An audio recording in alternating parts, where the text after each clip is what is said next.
Hey guys, what's up? It is week 483. Got a handful of reviews for you. Not much of an update, but yeah, let's just jump right into the reviews. The first one up is from 2003. This is directed by James Mangold, who would go on to direct Logan. He did Wolverine. I really like Logan, and I'd seen this movie before, and this is Identity. Yeah, that's right.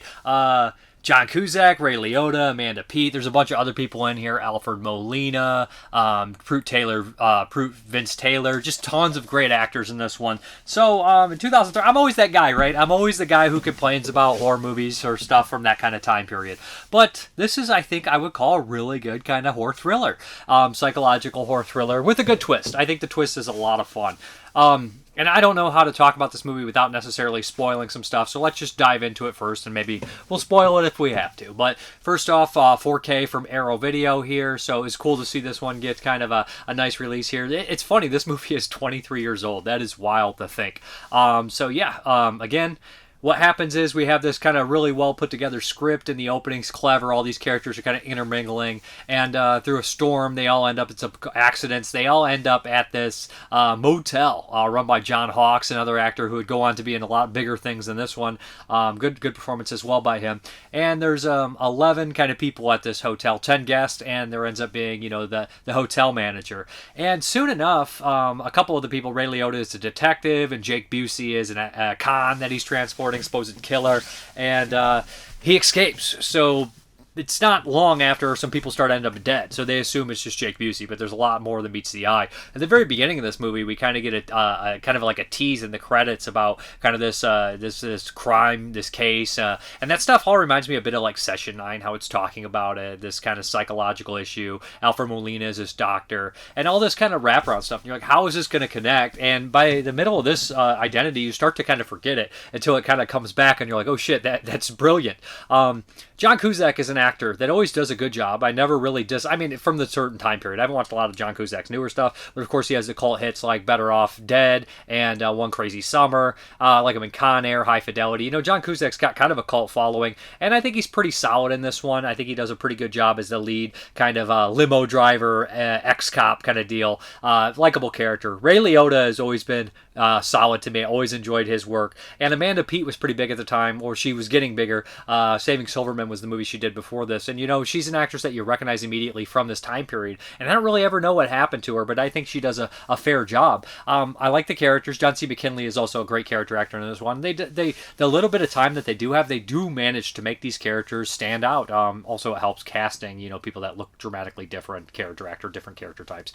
But Chloe Duvall is another one, actress that was pretty popular, sizable movies at this time. So all the performances are good. The setup is good. The location is good. A rainy motel. Think about, what's scarier than a motel if you think of Psycho. It's like one of the prime examples of, motel. Psycho's a motel, not a hotel.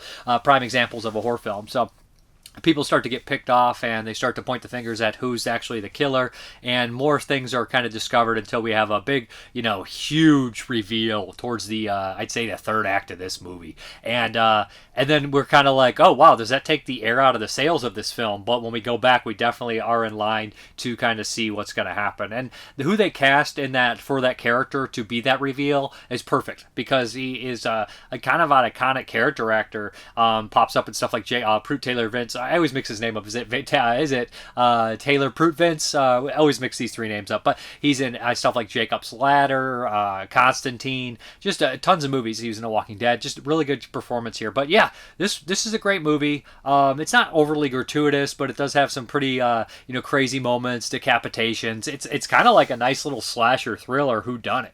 And usually when you see a whodunit slasher, not always, but during this time we had already done stuff like Scream in '96 and the sequels and stuff like that. I Know What You Did Last Summer. Those slashers tended to be kind of on the light side of gore and stuff, and I wouldn't call this like a gore fest, but I think maybe the kills and stuff are a little bit more brutal than that, especially some of the people that get squashed in car accidents and things like that. And the reveal is pretty disturbing. Not the reveal, but the very ending of this movie is kind of a disturbing, nice little twist on it. I like Identity. I've always liked Identity, and I think it's one of those ones that's kind of a rare treat from the time period it was made. As far as the old special features, they do poured over both commentaries, one with the writer, which is crazy to think. I believe this writer did Jack Frost as well. I almost said John Frost. John Frost, But Jack Frost, the Killer Snowman movie, which is fucking insane, that he wrote Identity and he wrote Jack Frost. And I remember one of my appearing podcasts, it was, I think it was the Horror Mafia podcast. I know that he dislikes this movie for some reason due to the right. I don't know the truth of that matter, but BC, I think this is the movie that he went on a tirade about. I don't remember all the details, so I'll just tease it there, I guess, But Prute Taylor Vince, there we go. And we also have the commentary by the director and the writer, different commentaries. Pretty decent commentaries. I rarely get to hear a commentary by a writer, but this is an old commentary by the director, James Mangold. And one of the things is kind of like, what is going on here? When he does talk about multiple... Well, I don't even want to say that because that completely destroys the twist. But he mentions a criminal case in the past, and that criminal case is pretty much infamously debunked when we were talking about a character, a certain serial killer. Like, everybody knew that person was full of dog shit, like full of shit, you know what I mean? And it's reference to something that's incredibly rare, but in terms of a film, it's pretty genius that they use it and how they use it and things like that. But and I love the little poem that the character says in here. There was a man on the stairs, he's not there today, or something. It's just creepy as shit. Little short poems like that are pretty unnerving. We have the theatrical and extended cuts. Extended cuts is not much longer, under a minute length, I think it added. And then we have archival commentary. I met a man that wasn't there. A brand new interview with actor Prute Taylor Vince, which is great because I've never seen an interview with him, and he's a legendary character actor. And he talks a little bit about working as an actor, this movie, what fans remember, certain lines they spout out to him, and also another kind of he gets a little emotional and talks about what an actor can do for people, or what people project on an actor and stuff. And that was really nice. And then we have production identity, a brand new interview with producer Kathy Conrad, which is nice because she talks about producing Scream and how she decided to tackle that project, and it wasn't like she went out to do a horror movie. It just came to her and she thought it was a good idea, and to producing this one, so that's good stuff. And we have archival behind the scenes featurettes, deleted scenes, storyboards, comparison, theatrical trailer, image gallery, all that good stuff. Collector's booklet featuring new writings on the film by Andrew Cardano and original production notes. Yeah, there we go here. Fun movie, good movie. I would recommend this one if anybody's ever has not seen this one. I managed to not spoil it for you.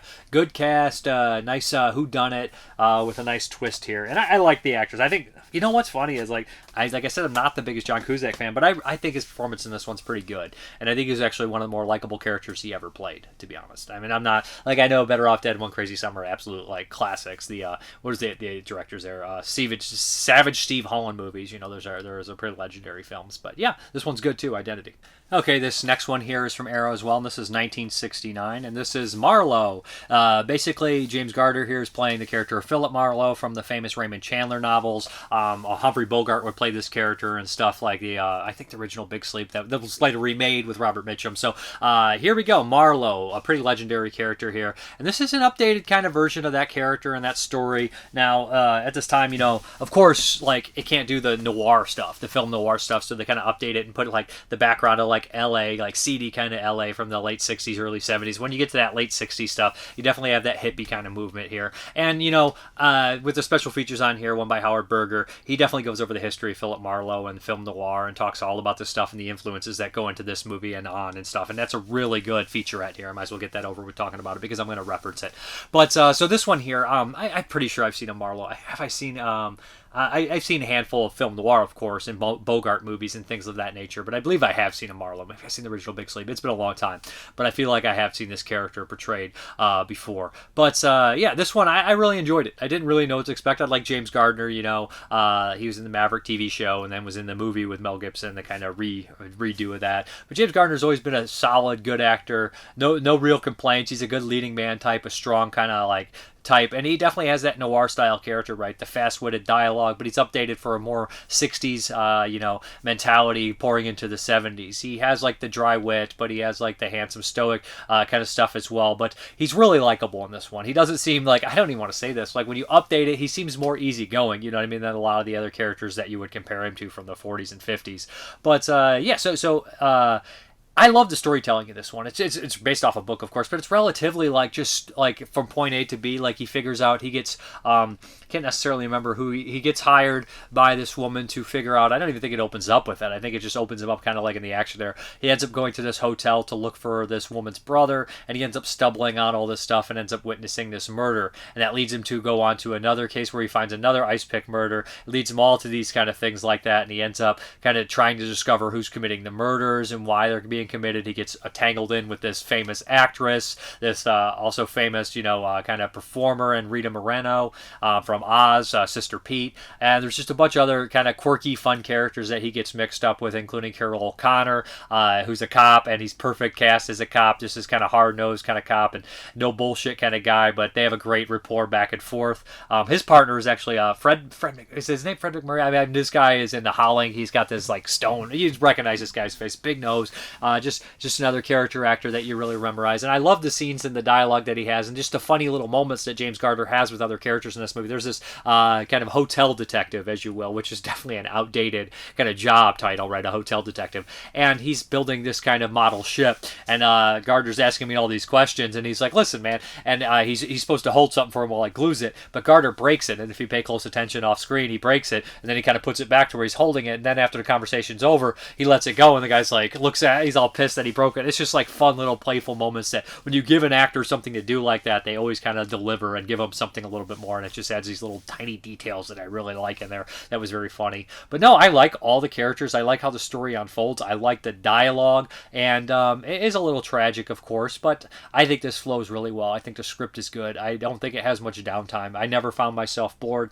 It's not really confusing to go about. A lot about these kind of things like that, you can find yourself being a little confused at times if you miss something, and I think it's a pretty easy to pick up movie here. But this is Marlowe, named after obviously the character in this one. But yeah, I would recommend this one. I thought it was a lot of fun. I thought it was really entertaining, and a lot of good people in this one, like I said, that deliver good performances, handle the dialogue really well. Dialogue is great. Nothing's over-explained. It doesn't...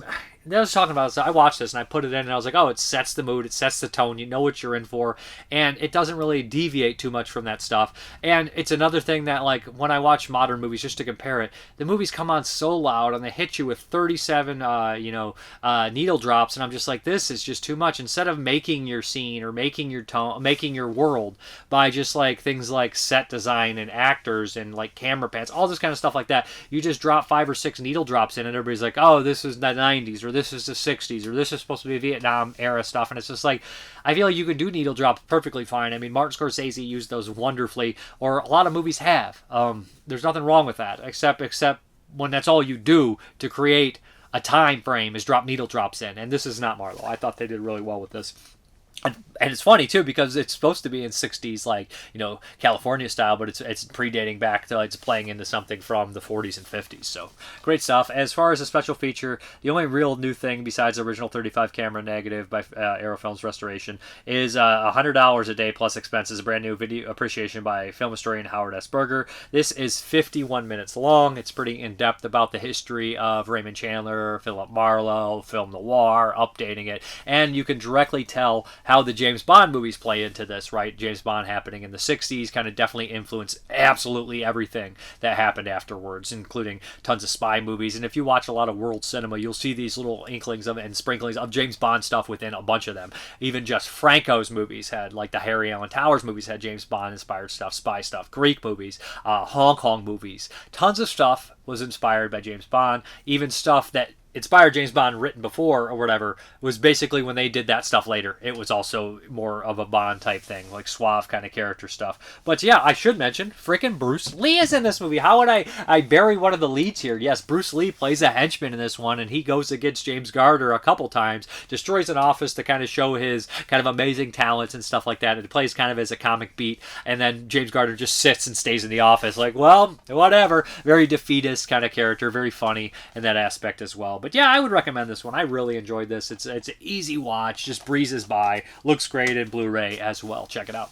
Okay, this next one is from 88 Films, and this one is made in 1974. Has Angela Mao Ying in it, and of course George Lazenby, James Bond himself. And listening to the commentaries and special features here, these are little strange things they put on these new 88 Films here to look at the special features and everything like that, so you can keep the slipcover. But listening to the special features and all that kind of stuff like that, the commentaries, I think it's a Frank Ginn, Michael Worth commentary, if I'm not mistaken. I might be mistaken, even though I listen to this stuff. But it is amazing that this one originally kind of started off as a vehicle for George Lazenby, Bruce Lee, and Sonny Chiba to be all in the same movie. This kind of big mixture of all these kind of talents within this movie.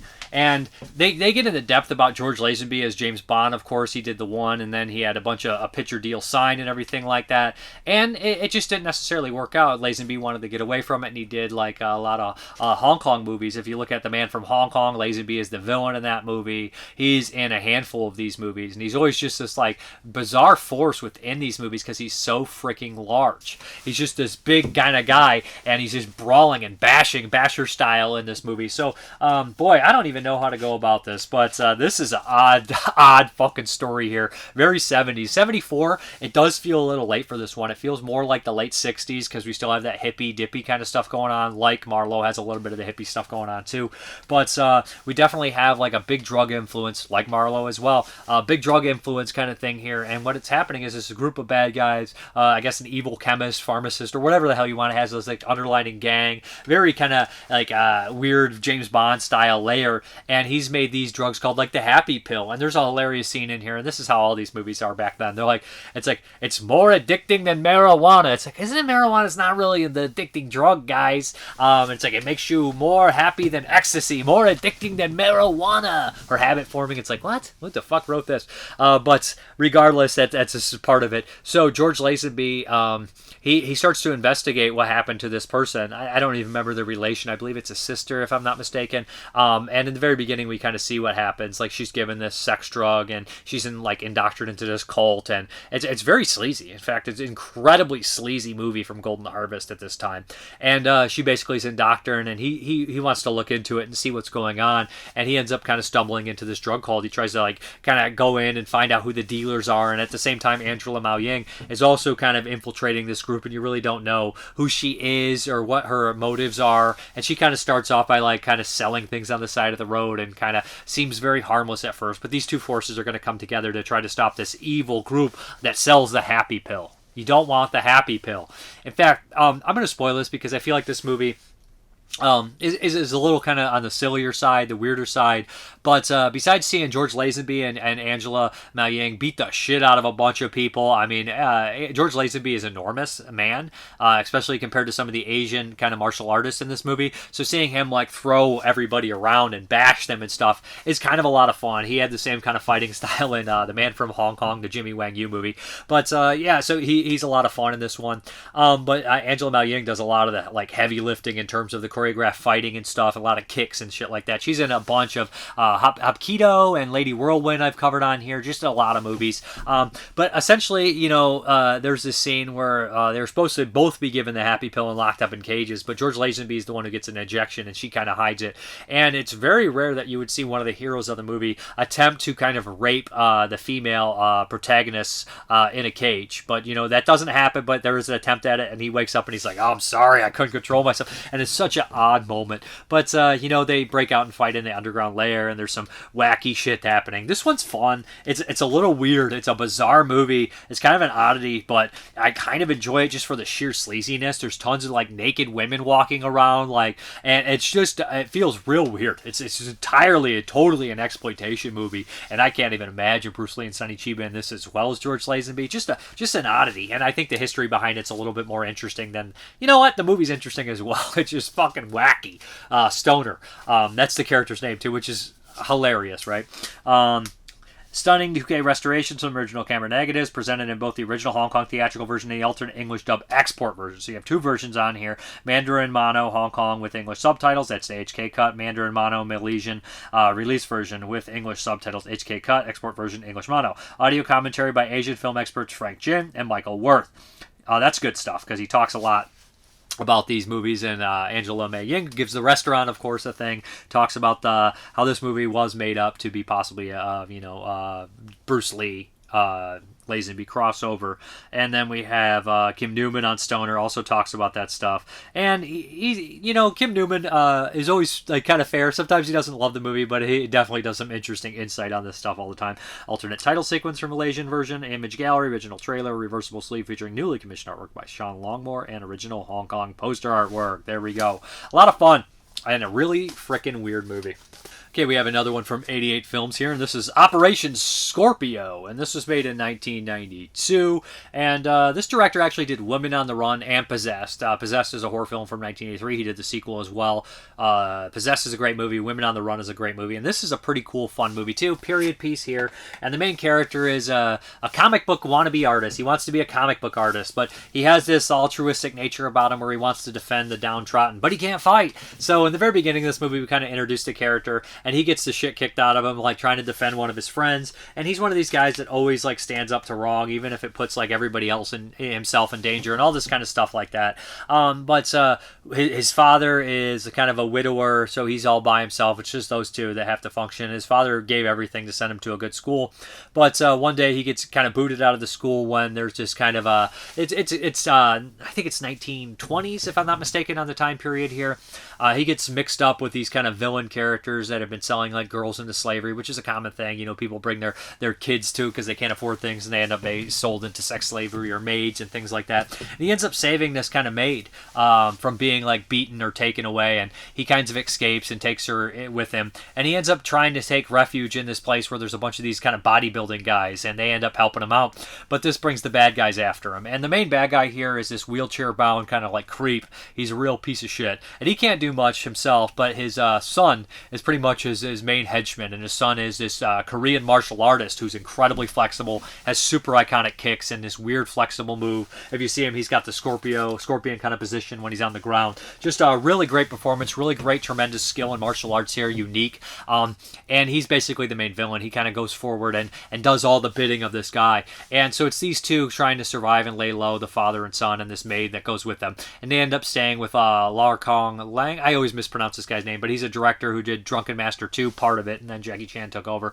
But he directed a slew of movies. He's also a really great martial artist himself, or at least performer in films. But he's this cook at this noodle restaurant, and everybody starts to work there. And of course, our lead character, he doesn't want to learn how to cook noodles. He wants to learn how to fight crime and go to the bodybuilders and draw his comics and things like that. But what he doesn't realize, in classic Hong Kong nature, by lifting the noodles and making the noodles, you are becoming a kung fu expert. You're becoming a super martial artist. Very similar to the Shaolin monk movies, where it's like, carry this water. I want to learn how to be a Shaolin monk. It's like, carry the water, and then like, that is teaching you how to be a Shaolin monk and martial artist. Very typical in that form. Updated, of course, to the 90s, but fun. This movie has a great aesthetic look to it. I thought it was very rich, in-depth, kind of like, frames and stuff, like sets and stuff. It doesn't look like your standard. When you think like this kind of plot device, you think standard Shaw Brothers movie or something like that. But of course, this is a Golden Harvest movie. I think it's Sammo Hung. I should mention Sammo Hung was in Stoner. I think this is a Sammo Hung produced one. The Huang, I can't remember, his small company within subsidiary of Golden Harvest, but this is Sammo Hung produced, so the choreographing fight stuff is going to be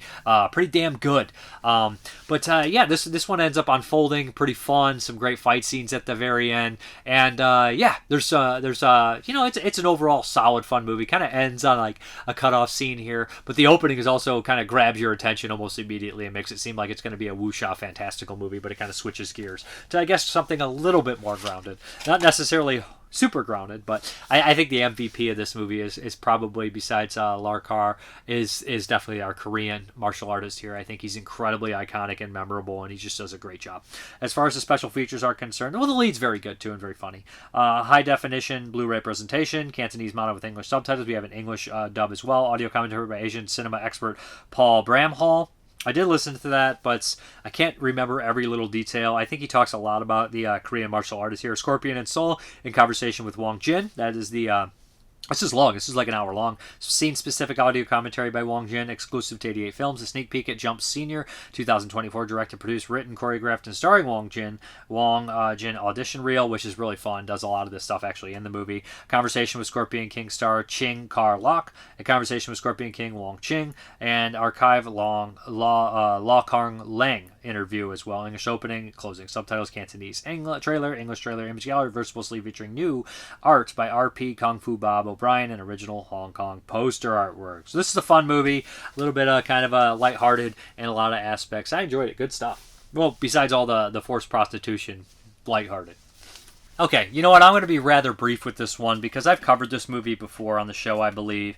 And the first time I watched this one, I was incredibly disappointed by it. It was a Jeremy Saulnier movie, and I loved Murder Party. I loved Blue Ruin. And then when this one came out, I was so excited for it, Green Room.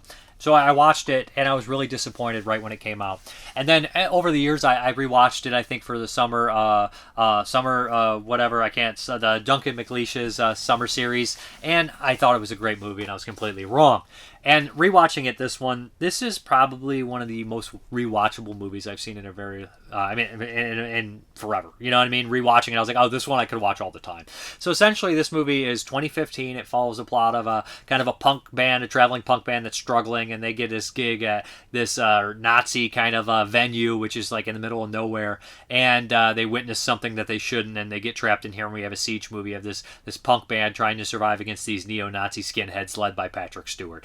So I always, my complaint was originally, I was like, why is it so convoluted with the characters of Macon Blair and some of the other characters kind of not deciding the thing? And it's like, well, this stuff can be complicated. And rewatching, I was like, oh, it's so simple and like straightforward to me now. It's incredibly violent. It has a touch of humor to it, which I can really appreciate, and a touch of like kind of mean street humor as well. The one thing about this movie is a lot of characters die, I think, right off the cuff that you really expect to live, in movie logic terms, but in real life logic, you know, the person that's going to be the guy that goes out there and fights the hardest first is going to be the guy who takes the most damage and stuff like that. So it's like it's actually bothersome. I think this movie actually bothered me when people were killed originally, but I really like it. I think the acting's fantastic. Patrick Stewart, you know, I thought he was understated in this movie originally, but I think it's the right performance for this one. I think is a really fucking good job. Macon Blair is a great actor. I liked his first movie that he directed a lot, and I wish that I liked his second, The Toxic Avenger. But hey, he can't. I don't hate it, but it's not perfect. I don't know how you make that movie good. But Macon Blair is in here as well. Anton Yelchin is in here. R.I.P. Great performance by him. And yeah, all the performances are really good. Imogen Poots. I like this a lot. I think this is a great siege movie. I think it's incredibly violent. I think it's incredibly cathartic to watch people kill Nazis in a movie like this, especially neo-Nazis after they had you tied up and stuff like that. And the dialogue is strong, especially in the room when they're trapped and they have the Nazi character, Big Justin. You're going to be good if I let you up? No, I'm going to butt fuck everybody in the room. You're like, Jesus Christ. It's just, I think this is a great movie. And I think it's got a great aesthetic look to it. And I love siege movies. You're talking to a guy that's one of his all-time favorites, is Night of the Living Dead. I'm big into siege films. I think this works really well. It's intricate how well prepared Patrick Stewart is during this situation. Highly recommended movie. I mean, I just wanted to give it some more love because I don't like where I sat on it. Maybe the last time I covered it, I don't even remember. But, you know, I love all three of Jeremy Saulnier's first three movies. I think they're all brilliant. Murder Party, Blue Ruin. It's been a while since I watched Blue Ruin, and Green Room. But, I even like Hold the Dark. I've never watched Rebel Ridge, which is a shame. I should definitely pop in Rebel Ridge and check that one out. But this is one of my favorite directors working now. It's funny. It's like, working now? It's a new director. It's like, bro, Murder Party was 2007. It's 19 years old. Time flies when you're watching cinema. All right, moving on into the Danza Macabra Volume 2, the Italian Gothic Collection. And they have changed their face from 1970, 1971. So this is a Gothic one, a Gothic horror film about capitalism. It sounds rarer than it is, but definitely kind of there. And immediately, when you think vampire and automotive, I thought Ferrat Vampire, which is an interesting movie. Ken Ellinger's going to mention every movie that I talk to. She does a commentary. She's going to mention every movie that I've seen that I could reference to this movie, but hey, that's just what I do. So I had not seen this one. I had seen the cover, of course, with Adolfo Celli on there. Pretty iconic guy. I just watched a Grand Slam. He pops up in that. He's in a Bond movie, of course. Bond's everywhere. But this guy is a pretty famous Italian actor, very memorable, big nose, blue eyes, very memorable character actor deal, and maybe a star at certain points in Italian films. But this one here it's very traditional in the sense that we have this guy who's called forth. He works at this automotive industry, and he's called forth to go meet the engineer in this kind of secluded small village. And he goes there, and it's foggy, and the atmosphere is totally something that people would say, hey, this is a Gothic or a Gothic style thing.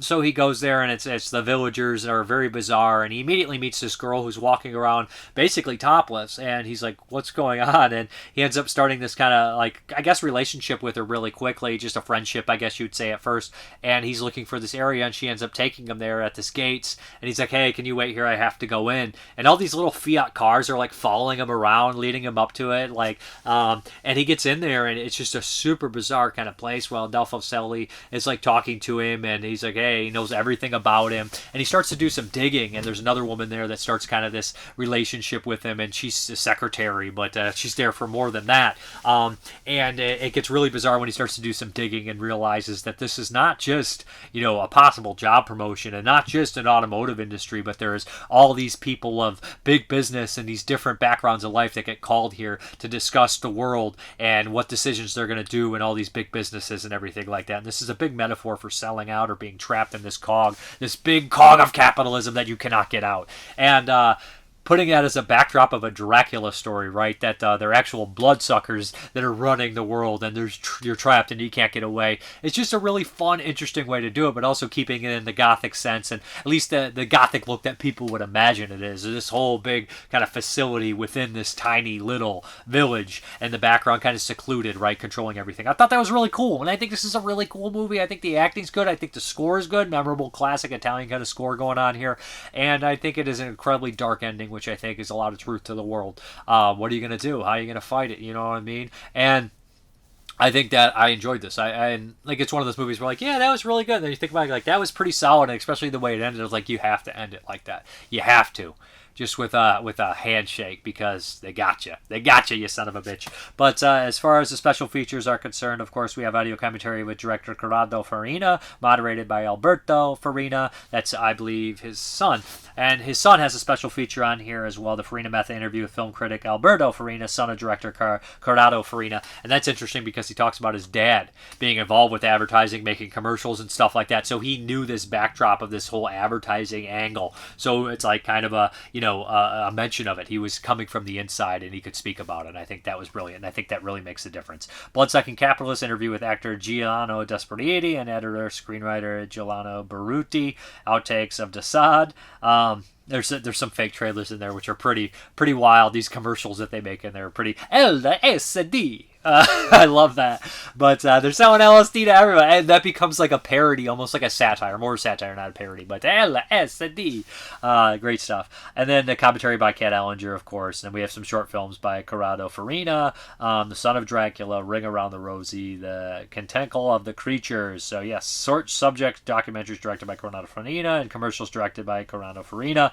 And of course, we have this actress here who I recognized. And Kat Ellinger definitely backed it up and said that is the girlfriend or trans boyfriend in Deep Red, which is another classic Italian piece of cinema. But yeah, we have one more of these left, and it's The Devil's Lover. Don't know much about this one. I bet when I look at the cover, I'm like, yes, I've seen that. This cover does not look super familiar with me, but I'm definitely interested in watching this. 1972 is a great time for Gothic horror and Italian horror, but they have changed their face. This is actually my favorite of the set so far, out of the three. And I know that Castle of Blood is probably the favorite, but I think that they have changed their face. Also a great title. It's You're Just Vampires. You just have changed your face. This is great. Good stuff. Recommended. Check that one out.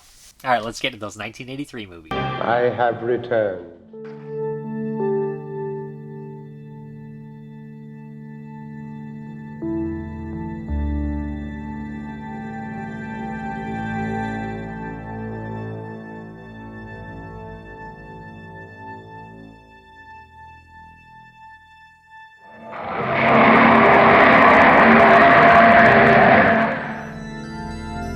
Okay. Show me.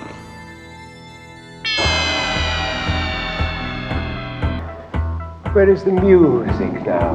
The sound of laughter.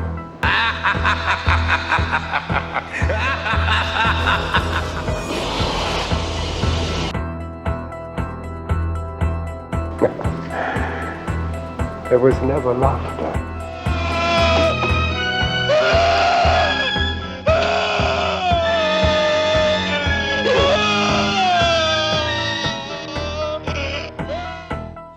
like? What's what like? Screwing a psycho.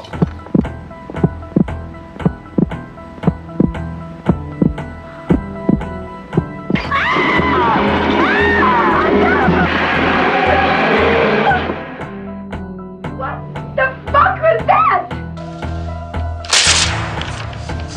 It's gone. God blows dead dogs. Just lay it in there. Eat shit and die, Ricky! Eat shit and live, Bill. Yeah, Bill, he's a little wet. 31. 32. 32. Year of a man's prime. Loved by many women. He might still learn to swim. 32. Going. Gone. The kid was cut in half, Arnie. They had to scrape his legs up with a shovel. Well, isn't that what you're supposed to do with shit? Scrape it up with a little shovel? One final moment of revenge. Wondering what's real. All of it is real. You want to see something really scary? You bet. Really? Yeah. Get the video, Joe! Long live the new flesh! No choice but to kill the son of a bitch. Living one's entire life in a state of fear. It is all I have ever known. Fear. Are you ready? Okay, go ahead.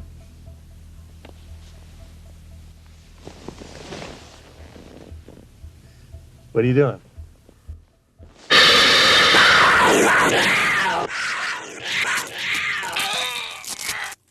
Okay, this is a rewatch here, and I couldn't go through 1983 without watching a couple adult titles that are listed as horror films, and I've seen this one before. This is by Roger Watkins, legendary director who did Last House in Dead End Street, which is a grindhouse kind of exploitation classic thing. And this one is Corruption, starring Jamie Gillis, Vanessa Del Rio, George Payne. George Payne is in every Phil Prince movie, just being a complete fucking maniac, having sex with everyone, probably against their will, and in the movie, not in real life. But yeah, Jamie Gillis, of course, is an infamous, very famous porn star. He had a crossover with stuff like Night of the Zombies, the Joel M. Reed movie, so he did some non-adult films as well. But this one, here's what I'll say about this. Roger Watkins, obviously a very capable director, but this movie is, again, it feels like a metaphor for selling out, for being, that kind of like growing out, selling out, that kind of being drug into this system and absolutely selling out. But what I will say about this movie is it's professionally well shot. It's really well shot,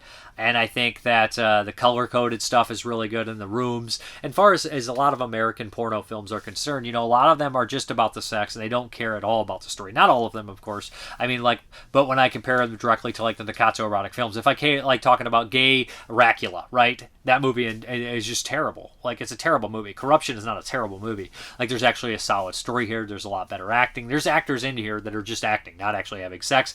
But yeah, so what happens is Jamie Gillis has this business to attend to. He has a half-brother who's kind of maniacal, evil guy, and he sends George Payne in to do this work, and George Payne has to enter these 3 rooms at first and progressively do these more sexual acts with these women until finally he has just full-on intercourse. But it ends up kind of like Jamie Gillis gets drug into this by his brother as well, and he's shown these horrible things. There's scenes where he has sex with his girlfriend and Vanessa Del Rio, and eventually he is shown kind of be brought into this kind of system here. And I know it's metaphorical, but it's also not the smoothest transitional stuff, and it's not they have changed their faces or something like that, the movie I just talked about before this. But as far as a porno is concerned, it's well shot, it's well acted, and the sex scenes are pretty solid. You know what I mean? And that says a lot in comparison to so many of its contemporaries, that this seems like a fairly real movie in compared to a lot of the ones that I have seen, especially the Phil Prince stuff, which is just lives and dies on its nastiness. But as far as the special features, restored in 2K with 35 original camera negatives, Through the Lens, interview with Larry Ravine, the DP, and he talks a lot about Roger Watkins, and he says this thing at the very end. He's like, I like Roger. He had a very sardonic sense of humor, and he would just laugh at the craziest things. And Jeremy was listening and said, that's the nicest way to say somebody's crazy. But no, I understand the way he explained Roger Watkins sounds like me. He had a very sardonic sense of humor and would laugh at the craziest things. Yes, that sounds like me. And then understand why you're that's not funny, guys. That's funny. Just weird stuff. But yeah. And this also does have the Easter egg of Last House on Dead End Street from the camera. I think it's just a scan of the film print, but yeah. Still, the only time it's been on Blu-ray, Last House on Dead End Street. I don't know if all versions have it, but this one certainly does. Classic, exploitation movie here. But yeah, I think this one's pretty good. And I don't love it because I think it's just a little...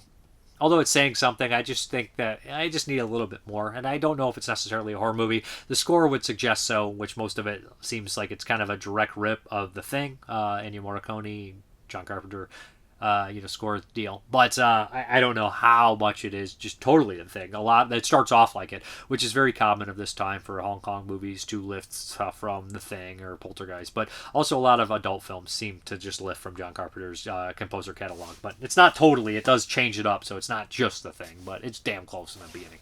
Okay, the next one here is more of a thriller called Amagi Pass. It's a Japanese film here. And this is a real hidden gem. I don't know how many people have seen this one. Like I said, more of a thriller, taking place over 2 time periods. It opens up in the 1983 and contemporary times, of course. And we have this guy who works as a printer. I believe he works as a printer as his full-time job.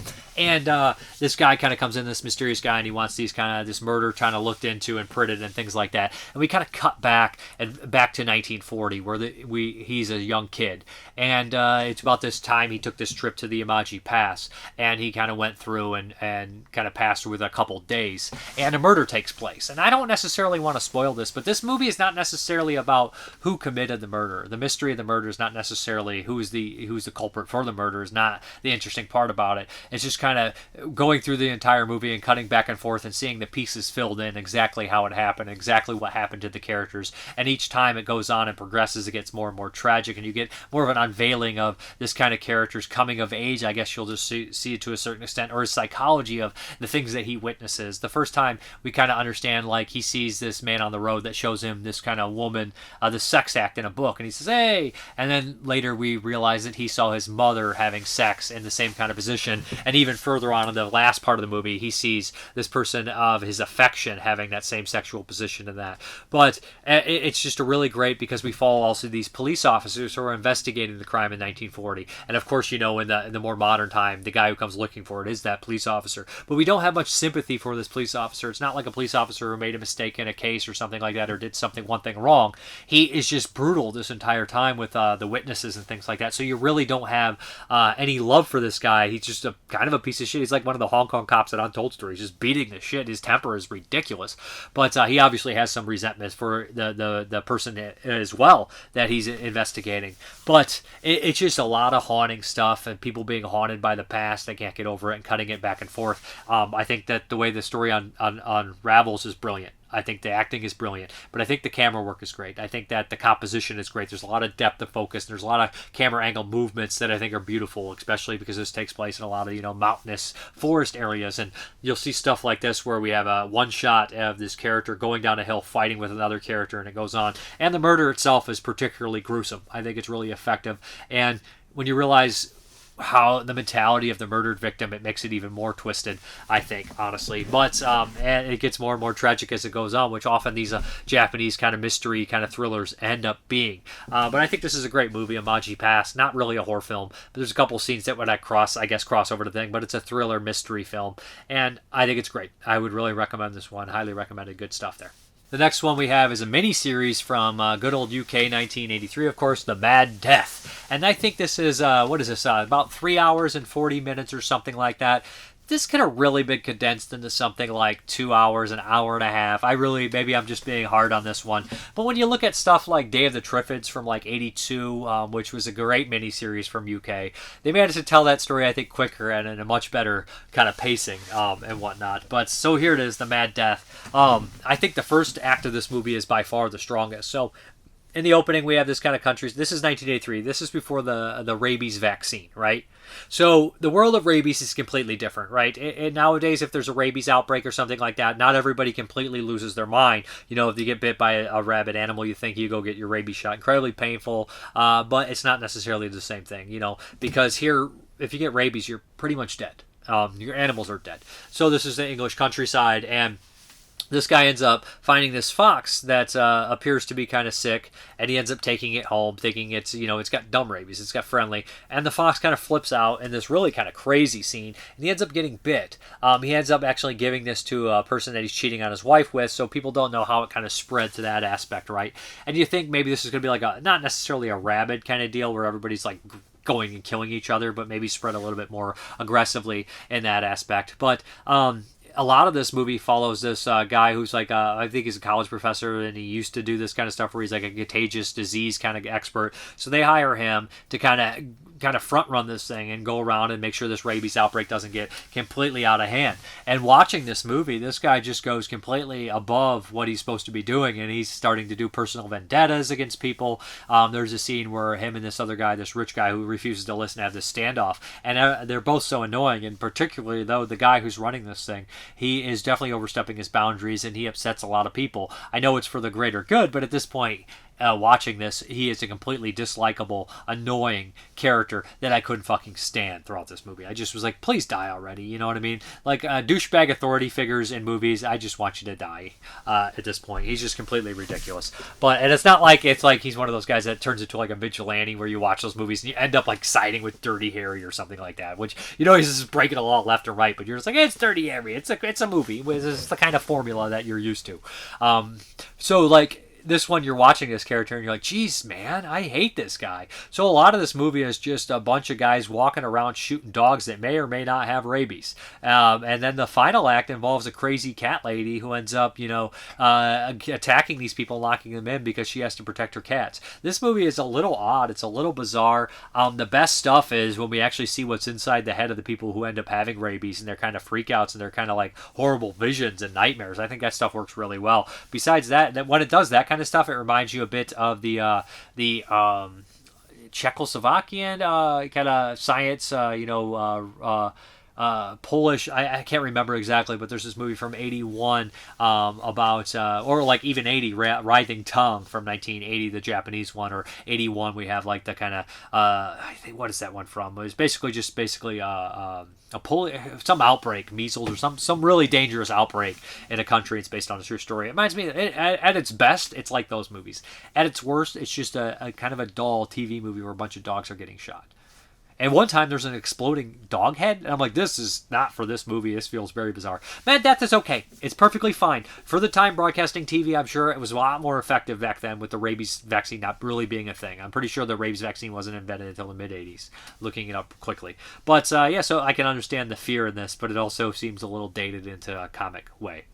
So at the Mad Death, it's okay. Okay, the last one from 83 is If I Were 1,000 Years Old. This is a French film, and I don't have much to say about this movie, and I'll give you a reason why. So this one looks like it would have been an excellent-looking movie in terms of cinematography, location. It has a lot of these nice beaches and beautiful landscapes, and I'm sure in widescreen, nice remastered version, this would look great. But watching a VHS rip of this thing, this is probably one of the worst quality movies I've ever seen. I couldn't even tell the two lead actors apart when I was watching them in here, and one of them's actor Dominic Pinion from stuff like he's in every movie that the guy who did Amelie made. He pops up in all those movies. He's a pretty famous French actor. So like watching this, I was like, I can't see a damn thing. So all those people that are like VHS is better because nostalgia, I like VHS too. I have nostalgia for them. Picture quality is terrible. Sometimes you'd rent a movie, you can't see one fucking thing going on. Pan and scan tapes, guys, stop with your fucking insanity. You could admit that it is nostalgia. I have love for nostalgic movies that I have nostalgia for too. I know I'm not going to look you guys straight in the fucking face and tell you Garbage Pail Kids is a good movie. I know it's probably a terrible movie, but I like it. Mostly probably from nostalgia. VHS covers are great, man, but watching this stuff, this VHS riff, and you can't see a damn thing, and people being like, what are you, just filling in what you think's happening, and that's a better movie for you? But If I Were 1,000 Years Old, I think follows the story of this woman has been murdered years ago by these knights and is kind of bound every 25 years for this kind of thing to happen again, and these two guys are trying to figure out exactly what's going to happen. This woman washes ashore, and she seems to be pregnant, and it's just this kind of repeat of history, kind of fantasy style story here. Is it pretty terrible due to the picture quality? Absolutely. Did it ruin pretty much the entire movie? Absolutely. Is it probably a decent movie? Yes, it's probably a fairly okay, dull kind of movie, less horror. Probably the storyline feels more like it would be a TV kind of style thing, although it looks pretty well done, honestly. It's the only movie this person directed. I don't know much about it, and I can't really tell you that much about it because I couldn't see what the hell was going on. But that's, if I were 1,000 years old, seemed to have promise. I'll never know unless they put this out on Blu-ray or something. But it's okay. Does definitely have a little bit of horror elements, more fantasy than anything. All right, we're here for a very special Patreon pick, and this one is a bug movie I had never seen. And I know technically this is an arachnid of sorts, and not even a real fucking arachnid, but hey, it is what it is. So I think this fits in line with it. It is the Black Scorpion Close from enough, 1957. Right. It's and still 57. It's still some sort of. It's still a creepy crawly, right? I mean, in 57, 58, they definitely thought it was a bug. Right, you're right. So Science basically, in 57, 58 was a big time for these giant bugs, giant animal attacks. It was kind of the end of the atomic radiation age of movies. I would think it started with stuff like Godzilla and Them, which are both kind of the pinnacles and the best of their genres, to be honest. Right. Kind of some of them, but we had the Deadly Mantis, Tarantula. And this one here, I'd never seen it, so I obviously picked this one. I had seen clips of it, images of it. Teeth, the movie Teeth has a nice little image of it referring to the black scorpion's mouth as kind of a set for a vagina. Yeah, they use it in there. I don't remember that. That's funny. Definitely fun in that. The brother's watching it because he's scared of vaginas. Because I'm not going to explain Teeth. If you guys haven't seen Teeth, watch it and enjoy. But so I just say that the first initial thoughts I had on this. So the first half an hour of this movie, I was like, you know what's funny about this? This would be the movie that I would show to say, hey, this genre is done. It is done. The first half an hour has some of the most generic crumb bum writing, like, hey, she's a woman, she doesn't know anything about science, and it's two of the most stiff, boring ass characters I've ever seen in my entire life. In Mexico, no one's speaking with an accent whatsoever, or in Spanish. I almost said Mexican. In Spanish or in a Spanish accent. It's so bizarre. No, what are you talking about? It was authentic. And then after the first half an hour, this movie gets to the special effects by Willis O'Brien and the cinematography and the cave and stuff, and I was like, we have a winner here. This is what this movie's all about, this special effects extravaganza, and it delivers on the goods. And fucking scary ass monsters. Right. Scary. Generally unnerving. I didn't like looking at them for too long. Yeah. They were unpleasant. So the plot line, for those who haven't seen it, is there is an earthquake eruption in Mexico.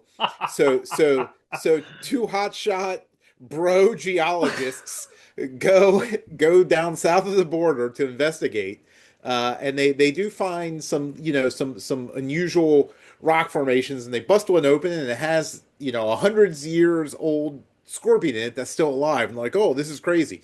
But in the it had been extinct for years. Right. In the opening scene, somebody is murdered by something unseen, and something seems to be preying on cattle. We don't know what's going on, but these two guys are just having a good old time down south, and they do meet up with a lady cowboy / cattle baron, whatever the hell she geologist is. Maybe. I don't know what she is. It seems a lot like Tremors in the first. Tremors, right? Big time.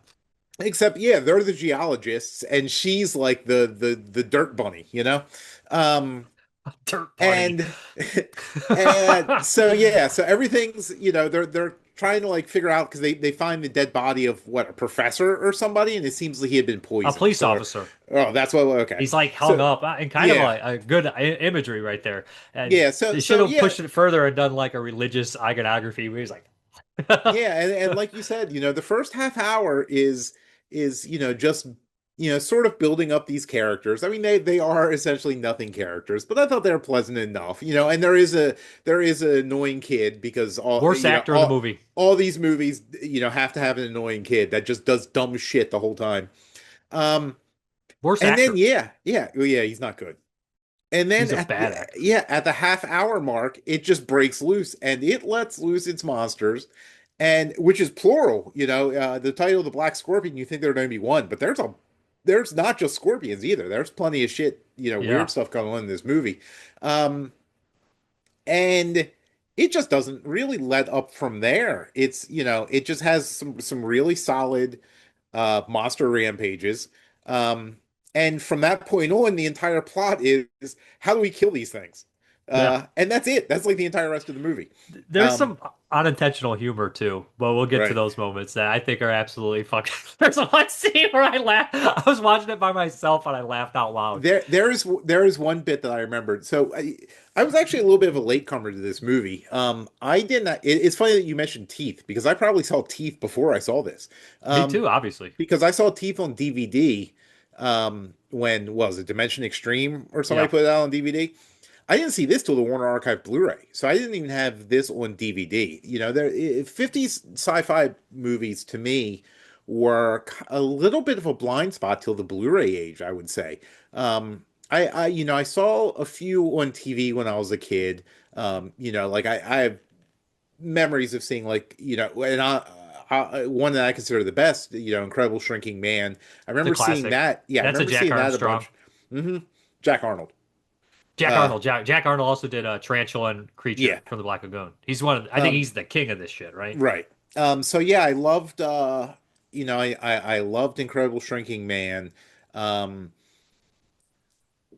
But yeah, a lot of those like Tarantula and Earth versus the Spider and Deadly Mantis and a lot of those things, it's funny because I remember seeing all their pictures in the horror books and stuff when I was a kid, but I didn't really get into them and really try to actively seek a lot of them out until the Blu-ray age. It's funny and too. it's been kind of it's been rewarding too. They're fun. They're easy watch. They're too. actually short, yeah. short too. That helps. But it starts funny because this genre kind of started like the early 50s with Invaders from Mars and It Came from Outer Space. And by 57, 58, they had beaten the shit. Like there's so many of them. And then like you have like the giant Gila monster and Attack of the Killer Shrews, and then like it's like every genre they get it, like they know the formula and they just beat you to death with it. Then like the slasher movie, it's like 80, 81, and then they're like, hey, by 88, you're just like, what are we fucking doing? You know what I mean? Right. Yeah, so like the first act is painful to the point where I was like, man, this is an example I would use like to show that this genre needs like to end. Like, you know what I mean, to put it down. But then the special effects come in, and at first, it's just the Scorpions actually rampage out and attack this like Mexican town, the village, and they kill everybody in there. It's brutal. Right. And then we have the thing. cave Yeah. Well, at first they attack that truck because they come out from under that one bridge. Yeah. And yeah, I mean they're picking telephone workers off the poles, and yeah, they're just chomping down, and it's so big and ugly and it's drooling. So they built like an actual animatronic head for this thing. And then, Willis O'Brien does the full body shot stop motions, which are beautiful. Really good. They're really, really well done. The movement in them just looks great. And yeah, like you said, it's really vicious and brutal. Like these things go out of their way to just fuck people up.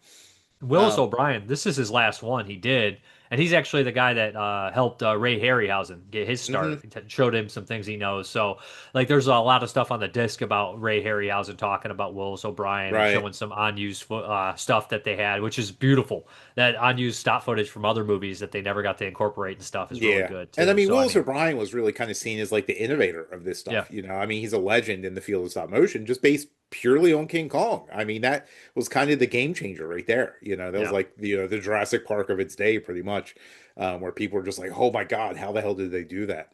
And obviously that went on to influence, pretty much everybody that was into that kind of stuff, including Ray Harryhausen, who I would say is arguably the go-to name as far as recognition for stop motion goes. For sure. And again, when we were going through the 80s, we're seeing a lot of those, some stop motion pop up in the early 80s too, and all these people making movies now, how reflective this 50s stuff is to the 80s. It brings up some stuff too, like it's another thing I like when they do kind of a more just more like fantastic kind of world stuff, where we like dive into the cave. I think it's more interesting to incorporate other creatures. Well, and it's funny. gross. speaking of King Kong, that did kind of remind me of the Yeah. pit sequence in King Kong, where they, go down this, and all of a sudden it's just fucking monsters everywhere, and different ones. It's not just scorpions. There's that weird worm thing that's crawling around, and there's And like a bat tarantula. creature flies by. You're right. That weird like tick thing that's chasing the kid. He's not a Of course, tarantula, but whatever the fuck it is. of course, the kid has to sneak down there, and I'm like, Jesus Christ, really? And the first time he does, he jumps on the truck to go there when he shouldn't, and he's like, "I'm a stowaway," and they're like, with their shitty 50s laughing, and then he sneaks down again. Like, this kid is an idiot. Like, this kid should not reproduce. He should not reproduce. Like, wouldn't it have been really fucked up if the kid got eaten by that spider? I was hoping if like that had happened, that would probably knock this up easily another point for me. Easily. Maybe two. Like if they had just fucking chomped the kid, yeah, I would have lost it. Oh. But I also what was I was thinking of something I completely forgot about it. Why did my brain completely fart? The ending. So they have the big battle scene at the end because, of course, they think they stopped it, but there's like 20 minutes left, and they realize that not only can the Scorpions still escape from the rock formation that they thought they buried him in, which is fucking nonsense, bro. Nuke that fucking thing. Nuke it. Exactly. But then they probably even get bigger by this movie's logic. Yeah. Well, and that's the thing. Also, the Black Scorpion in the title. We said there's a bunch of them, but this one's like an alpha, and he just goes around and kills the other ones. And there's a great, I think it is leading up to the climax where it has a train attack sequence that is just absolutely fantastic. But go ahead. It reminds me a lot of the Dinosaurs attack cards. Do you ever have those cards growing up? It's very much like that, which are the Mars Attacks cards, which fits perfect with this, right? Mm-hmm. But the end scene, so it feels so... This movie feels like inspired a lot, just the way it's like so formulatic, like with the soldiers coming in at the end and fighting them. Right, they're in that like arena or whatever it is. Or stadium. Is that what it is? Yeah. They shoot the spot, hit its soft little underbelly. Right. But there's a hilarious scene. So they have this it's my favorite death scene in this entire movie. And if this is the part that you said you laughed out loud in, I remember this is the one of the moments that I specifically remember. Fucked up. And I couldn't wait for it, and it was just as funny this time. So they have this bolt that shoots in, and it's electric because they want to hit that soft spot and electrocute the Black Scorpion.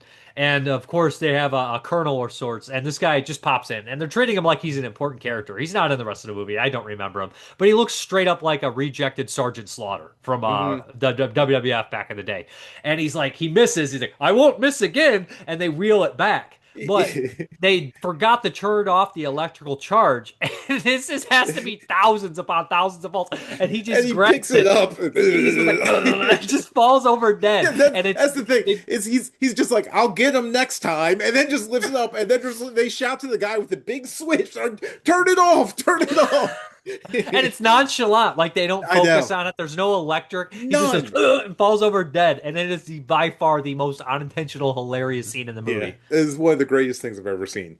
It's kind of so fucked funny. up too. It is so funny, but yeah, it's just a random death scene in this movie. A movie full of people getting chomped by giant scorpions, and this is the best death scene in the entire movie. Like normally you'd complain. You complain that a guy didn't get killed by the scorpion, like we did the land that time forgot. Yeah, like it was like, why are people getting killed by fucking tribes people in a movie with dinosaurs? Fuck you, you're fucking being lazy. Right. No, this guy gets electrocuted, and it's the best death scene when there's giant scorpions. But the scorpions cause so much damage. When the trains, there's a bunch of people just getting eaten and thrown around. And there's some blood in here too. One of the guys gets picked up, and there was some gore, which I was like, that's a little bit risque, I guess, for 1957. Yeah, and even the bugs killing each other. I mean, it gets kind of juicy, I was pleasantly surprised. Yeah, overall it's pretty good. It's a good, fun movie, but that first half an hour pacing is the first half hour didn't bother me, I guess, because like you said, it is kind of formulaic, so it's almost like a weird comfort food, where you kind of know that there's always that sort of build up period before they know what the menace is.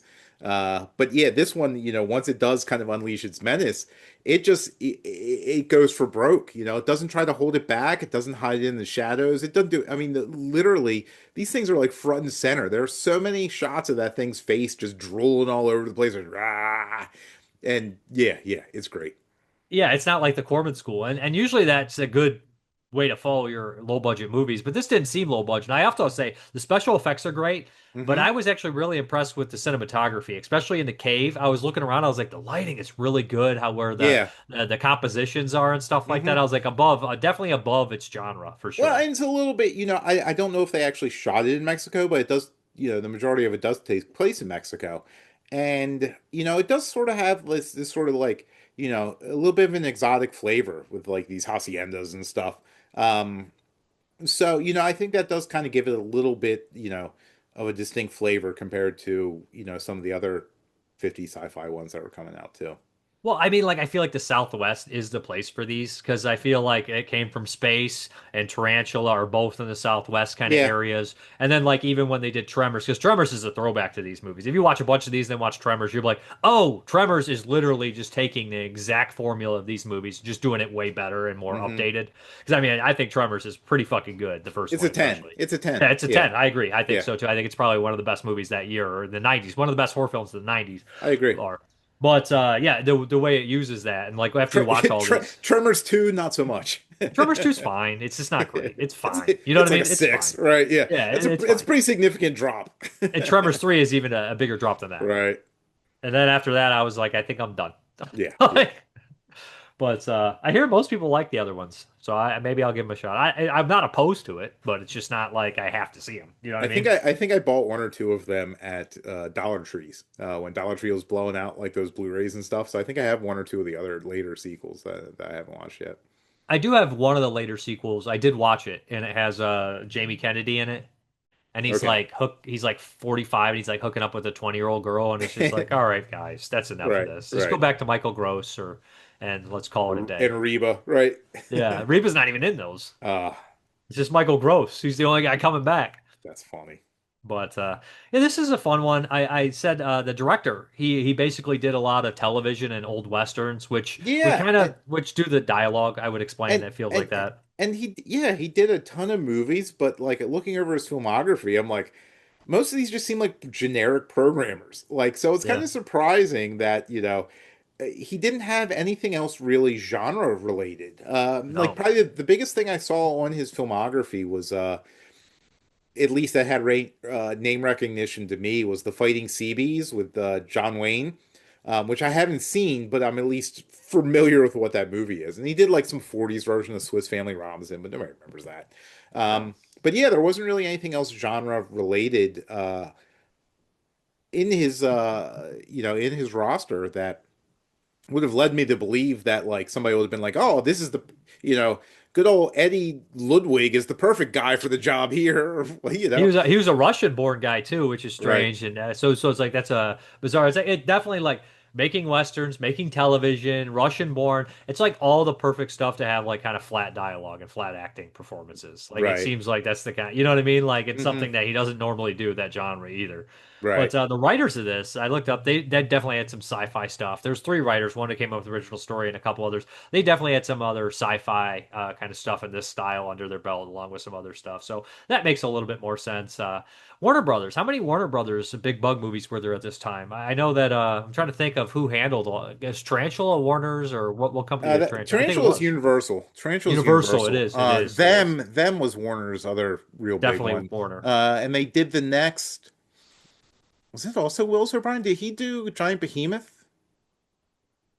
That's definitely a Warner Brothers. Yeah, that is a Warner Brother. I can't remember if that, but yeah, that's another stop motion thing. That one's not that great though. Yeah, I'm trying to think what other Warner ones. Deadly Mantis is Universal too. Yeah, and I think Earth versus the Spider might be them as well, Universal as well. And it's funny, the actress in this, the lead actress, Mara Corday, she was actually under contract with Universal. And she was actually, she had roles in Tarantula and stuff. And so she started mainly as like a showgirl and dancer. And she eventually got this sort of contract with Universal and did like bit parts in a few things, smaller roles in stuff like Tarantula. But apparently, a little bit later, and she was actually an early Playboy Playmate in the late 50s. So not long after this. She became friends with Clint Eastwood in her Universal days. So she actually retired from acting through like most of the 60s to raise her kids because she got married and stuff. And then in the early 70s, her husband had passed away, so she decided to to get back into acting and actually acted for Clint Eastwood. They had their friendship had remained through all those years, and she was in, had some small roles in a few of his movies. That's cool. Throughout the 70s. The lead guy in this, our two hotshot geologists, Richard Denning, he was in Creature of the Black Lagoon. He was the Doc in Creature of the Black Lagoon. I mean, he plays kind of the similar role in this. Yeah, and he had a couple other things. And then, Carlos Rivas was he was actually, he was from Texas, but he was actually of, his mother was Mexican. Which is nice for a change. That usually isn't the case. Right, yeah. Usually you're stuck with a bunch of white people, but yeah. Italian guys. Right, Native American or something, or Mexican. Yeah. Let's not bring up Johnny Firecloud. The one old guy, that one old Italian guy was making a career out of playing Native Americans. The Native American movie that features no actual Native Americans. Not one. Also a better revenge movie than Dead Man's Shoes, for the record. No. But yeah. You just don't understand nuance. Yeah, some people took that real personally. I know it's a great movie. I don't get it, but I'm not gonna get mad about it. I'm way too old to care about fucking that shit. But yeah, no. Black Scorpion. I'm like, what the hell's the title of this movie we're talking about? Black Scorpion. I would say it's, would I call it upper tier 50 sci-fi? I would say. I mean, it's easily. I would say lower upper tier. Maybe upper middle tier. I mean, I ended up giving it a 7. Me too. I'm showing on my first watch when I watched it, 15 years ago or whatever. I gave it an 8. This time I did slide down. I know it seemed a little high. I'm like, but this was a strong 7. It's not quite up with like The Thing from Another World or like The Incredible Shrinking Man or like that's probably close to a 10. Yeah, and both of those I think are 10s. So like those would be like my like highest tier of 50s things. Creature from the Black Lagoon's Mind. That's a good one. I really like that one too. I mean, it's such a iconic design too. Or The Day the Earth Stood Still. That's hard to beat The Day the Earth Stood Still. Yeah, and I'm due for a rewatch of that. I mean, that's actually funny. That was one of the ones I saw when I was a kid, and I haven't watched it since. That one's good. So yeah, I am due for a rewatch of that. But yeah, and even like some oddball ones that I would probably consider comparable to this, like the monster that challenged the world about that like weird sea slug thing. I think that one's actually pretty fun. Is that one a Corman? No. But Kino put it out. It was an MGM license, but I do not believe Corman was involved in that.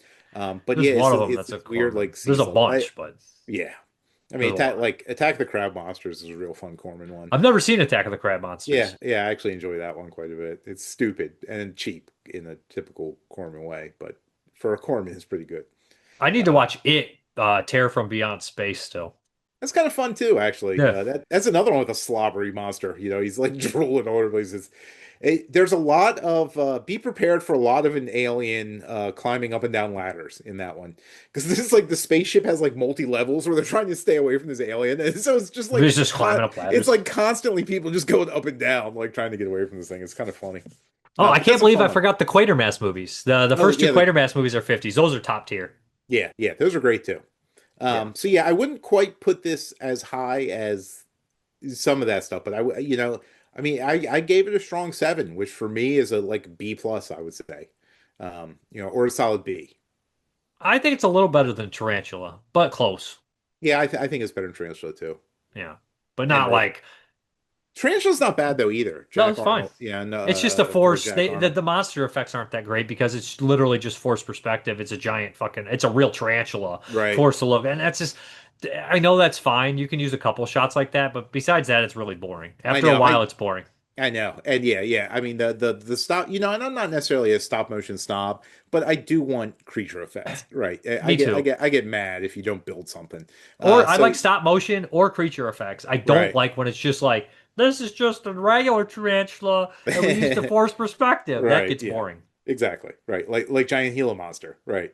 Where they're Yeah. just like, they just throw that fucker on some like train model sets and just like Well, whatever. That's also got the fucking whole like 50s teenage stuff too that they're trying to I bring know. teenagers into the crowd. So it's like, let's go to the jazz. Let's have a race. I know, and like, I was "There's a giant and I kind of like that though. There was a little while when I was starting to watch a lot of these things, I started getting kind of disappointed if they didn't have teenagers in them in like rock and roll. Like I thought that was part of the original formula, but it turns out a lot of them don't. It's It's usually scientists. Yeah, yeah. But what do you mean, like teenagers from The Blob, 1958, 37-year-old Steve McQueen? I don't know how old Steve McQueen is in The Blob, but he does not. He never looked like a teenager. Right. That guy's he had to have started smoking when he was like 12. I would not be surprised. Well, I appreciate you doing it. You got any plugs? No. Just happy to be back. And happy to watch a fun one after that horse shit I watched last time. Ridiculous. You just don't appreciate good things. Yeah, I can't focus on what was it. I don't appreciate things like subtle and nuance. Yeah. But whatever. You only like exploitation. Look, I can't. I do. The guy who commented. He comments all the time. So like, he must really like that movie. So it's just like, shit. And it's just like it's funny because when you watch a movie that everyone else seems to like, you're just like, what did I miss? Like, and I seriously thought it was so fucking boring. I can't even describe it. And Long it just legs. like I can't. Dude, I hated long legs. Yeah, I was not a fan of long legs. I was okay with long legs till they like started pulling like energy orbs out of people. I'm like, what the fuck is this? I was just like, this movie just got real dumb. But yeah, it's like for some reason I don't. I feel like I did something wrong for not appreciating Dead Man's Shoes. You did. It's so funny. You did. And I'm like, is this what our injured is this how he actually feels about like the thing? Like where he's just like where he like doesn't Art's understand why people like everybody else seems to like it, but yeah, it's just one of those things. Art's got a couple like that though. Art has all of them like that. He doesn't like Jaws. He doesn't like Dawn of the Dead. I'm like, these are like all 10s, and just yeah. It's odd. But yeah. I only have a handful like that. Yeah, every now and then it's I'll come across one where I'm just like, what the hell movie did these people watch? There's a couple that I watched that I thought were good, but everyone's like, that's the greatest movie ever made. I was like, it was all right. Right. Like Weapons. I was like, it was fine. Like it was fine, but it was sloppy as shit. I really liked Weapons. Slop fest. Yeah. Forgot to write an ending to that movie. People are like, it's not about the ending. It's about the journey. But it's a mystery. There's no mystery. The whole movie's a mystery without an ending. There's no mystery. Well, it has one of the greatest climaxes I've ever seen in my life. So, see, there we go. I like it. It's good, but I just don't. It's like a 7 for me, and everyone's like, it's like a 10. I'm like, I mean, to be fair, I only gave it an 8, so I wasn't. Yeah, it was like fucking 1 point ahead. Yeah, it's not a perfect film. I will give it that. I mean, it's no Dead Man's Shoes, but yeah, which you did give it 10. You I did give it a 10. Yeah, well, it's funny. I guess we should mention. Yeah, I was scrolling through my feed today, and somebody on whatever company it was, I saw some sort of ad for. I guess Second Sight, isn't it? Yeah, Second Sight actually put out like a really, I guess, elaborate special edition of Dead Man's Shoes in the UK. Which I saw that like right when we were about to do the review. So yeah, if anybody is interested in Dead Man's Shoes and wants to waste their fucking money, or properly spend their money, as some people in this conversation might think, there is proper. There is a definitely proper, because that's what they say. Proper. All right. Well, I appreciate you doing this. Not a problem. Thanks for having me. Yeah, anytime. Let's get into these questions, comments, and concerns. Ken Coakley. I saw Special Bulletin docudrama on YouTube a few years ago as it came out after The Day After, which I was watching on YouTube to see how it held up. The Day After was a big TV event in 83 because the Cold War was in full swing. We were afraid of the President Reagan getting us in a nuclear war with Russia. In fact, The Day After's director, Nicholas Meyer, time after time Star Trek 2, said in a later interview that he made the movie to try to scare the voters away from re-electing Reagan. He won all but one state, so I guess that didn't work. I remember kids as old as high school kids were forbidden by their parents to watch it, but my school had grief counselors on hand just in case. Special Bulletin had quite a cast. Ed Flanders, Salem's Lot Exorcist 3, was in it as the exact time that he was cast in St. Elsewhere, a medical drama that starred Denzel Washington, David Morris, Eric Landlevue, the Omega Man. The cast also had David Clennon, The Thing, Helter Skelter, as one of the main terrorists, Rosalind Cash, the Omega Man as a female terrorist, Michael Madsen, also briefly appeared as Clennon's character, former cellmate and character actor Lane Smith played the older reporter. Yep, I mentioned a lot of that. I also watched The People vs. Larry Flint for the first time a couple years ago. Courtney Love almost ruined it. At first I thought she was being biased because of the pot shot she took at Christianity, but then I remember what punk legend Jim Carroll wrote in Rolling Stone magazine about Kurt Cobain's suicide. He wrote, "Of course he shot himself. You would too if you were married to Courtney Love." I had a problem with Larry Flint. He had a right to his free speech. My older brother used to buy Hustler and other assorted stroke mags, but Hustler actually had funny comic strips, including a monthly character called Chester the Molester, so I've heard. LOL.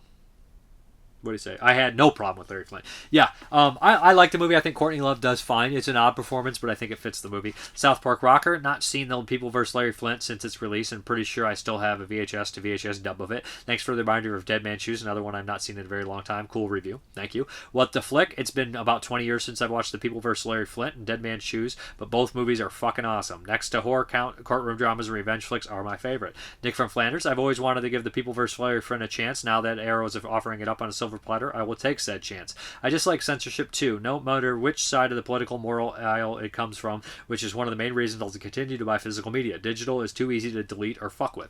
Questions. Which is the most egregious example of censorship alteration you can think of? For me, it's the cutting certain scenes out of My Beloved The Name of Rose because it could make certain groups feel unsafe. The one I remember is that I think they went and cut like 9/11 scenes out of movies like Spider-Man, but I think that even The Simpsons went broadcast a New York episode, and it's like, guys, stop. I think that's weird censorship, but I'm sure there's way worse versions. Of course, The Devils is probably ridiculous. Release the fucking movie. Maybe that's not censorship. They just refuse to release it. Warner Brothers. Had you seen many versions of The Odyssey? If yes, do you have a favorite take? I really like the old 97 version with Armand Assante, Isabella Rossellini, and Sir Christopher Lee. I've seen 3. I've seen that 97 version. I've seen Ulysses with Kirk Douglas on television as a kid, and I've seen this new one, The Odyssey. I like all 3. I haven't seen Ulysses in years, the Roman version, obviously, but I think that the new one's probably better than the 97 version, although I do like Christopher Lee. How do you feel about big-name actors appearing in indie or low-budget movies? It's cool, just meh, fills you with homicidal rage? Don't care. What do you mean, like super low budget movies? I don't remember big actors appearing in any of the super indie stuff I would ever be involved with, but I don't really care about that stuff. I don't worry about it. No problem to me. Till the next one, God willing, don't censor yourself, young sir. I don't plan on it. Jesus Padeo, movie crush. You buying the Kubrick set from Criterion? It's crazy expensive. Probably not, honestly. I have a lot of those movies already. I don't need a double dip. Maybe, who knows, though. Mr. Zization, oh dear, I don't think that Bruce likes to pay attention to or think about the films he's watching. He doesn't seem interested in unraveling character study or a story with an even slightly complex narrative. He should probably just stay with trashy exploitation movies. And incidentally, Mr. Parker, you do realize that we are married, don't you? I got news to me, but okay. I love the way you tried and failed to suppress your facial expressions. I'm afraid that you gave away the game away about what you were thinking about Bruce's limited taste in films. No, I like Bruce, and I'm going to be honest, I probably have some wacky taste too, or wacky opinions. He's wrong about Dead Man's Shoes. It's a great movie. And I know that there's a couple other people that don't love it either, and I think they're wrong as well. But hey, I'm sure I'm wrong about a couple. It's just weird. Like, sometimes you'll be in line with somebody about 90% of the time, and then you're just like 10%, what the fuck are you on about? But hey, I think it's a great movie. I think it's kind of a masterpiece for what it is, and I think it's incredibly emotionally powerful. But I don't know how somebody could like the movie, to be honest, but that's just me. It's baffling, but I'm sure there's movies that everyone loves that I just am confused why they love them as well. But hey, appreciate your input. Ilk Vomit, love Troy. It came out a year after Lord of the Rings Return of the King, and in my opinion is the last great scale epic from Hollywood. Avengers Endgame kind of came close for me, but now I'm sticking with Troy. Hank Curtin, speaking of Jekyll and Hyde adaptations, there's an interesting silent version 1920 with John Barrymore. He uses minimal but creepy makeup and makes grotesque faces when he transforms. They also made his head tall and pointy. Keep up the great work. Thank you. And Mr. Musician replies, I am that spider. Way Up Do gives me a wave. Thank you. Amy D, don't think Bruce got Dead Man's Shoes. Was like he was talking about another movie. It's obvious that he's Anthony's brother and is from the military. Had to skip the review after that because he's my favorite. It's my favorite movie and was stressing me out. LOL. Anyway, it was a highlight to see Special Bulletin mentioned. Watched that many times. It's a great movie and it's a great choice to be your favorite.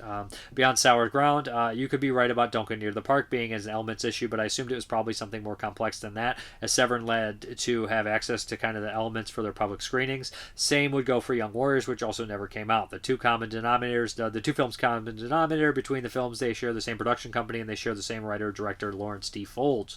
Folds also co-wrote one of the most wanted unreleased titles, Lovely But Deadly, from '81. It's about a hot kung fu practicing cheerleader who decides to take down the town's shameless local drug leaders after her brother dies from an accidental overdose. If you didn't watch that one for '81, then I highly recommend it. But it seems like nothing Lawrence Folds was affiliated with is getting released besides Malibu High. Bummer. Speaking of censorship, Larry Flint and the Video Nasties, do you think anything like that Video Nasties hysteria in the UK could happen here in the US in modern times? While violent horror films aren't being targeted right now, between Google's forced age verification system and some of the states implementing new state laws around internet pornography, it feels like we're getting close to Video Nasties-esque hysteria. I think anything like that could happen, honestly. I think it would just take one thing to trigger it, and boom, we're back in there. To be honest, it's insane. You know, that's an issue, too. Like, I could see it being like, well, we don't want to carry this movie. I don't want to say this. I just don't. It's as anybody with censorship and power, it's just ridiculous. It's silly. Like because people don't register. One day you might not be the one in power, and they're going to censor something that you like that's completely harmless. But they spin it that it's not harmless. Like, yeah, violent movies are harmless. They cause people to go crazy. That's nonsense. It's proven that that's complete bullshit. You know what I mean? If anybody's killing somebody because of a movie, it's just a reason to kill. There's just something else that would have done it. You know what I mean? I don't know. I don't want to get on this whole thing. It's a very complex situation, and we've talked about this for years, but I'm against censorship. I've always felt like if you don't like it, don't watch it. You know what I mean? I'm not advocating for people putting like hardcore pornography on at the 6 o'clock news or something like that with common sense, but it is what it is. I've never be a fan of censorship in that aspect. So you know what I mean? I've always felt if you don't like it, don't watch it. But yeah, there's no update except this little thing here. It's nice to see that Kino righted a wrong here. That Ilsa versus the Wicked Warden 4K, I guess, look like dog shit. But they sent out replacements. Good on you, Kino. I wish a company, you know, sometimes like it's nice to see a little company like, not little company, but Kino replace kind of a littler movie like Ilsa Wicked Warden. I don't know how little it is, but it's kind of little compared to something like, let's say, Day of the Dead from Scream Factory. Yeah, you know, it's just crazy that we get a replacement for Wicked Warden, but we don't get a replacement for Day of the Dead, one of the probably top 50 most popular horror movies ever made. But it is what it is. I digress. Let's get the hell out of here. All right, guys, thank you very much for watching, and as always, have a good one.